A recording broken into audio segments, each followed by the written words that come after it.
বিদেশ থেকে ভিক্ষা করে আমাকে আনতে হয়, আর এই চোরের দল আমার দুঃখী মানুষের সর্বনাশ করে বা লুটতরাজ করে খায়।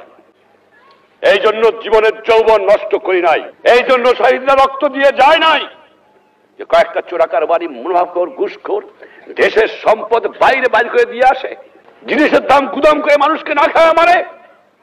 উৎখাত করতে হবে বাংলার বুকের থেকে এদের।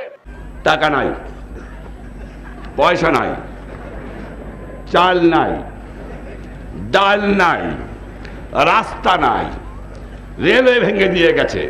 আপনারা ভালো করে কাজ করেন, ঘুষ খাওয়াটা বন্ধ করেন, দুর্নীতি বন্ধ করেন। দেশে অন্ধ অন্ধ দুর্নীতি ভরে গেছে।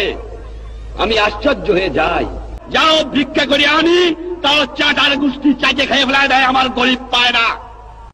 এত চোরের চোর, চোর কোথা থেকে যে পয়দা হয়েছে আমি জানি না, পাকিস্তানের সব নিয়ে গেছে।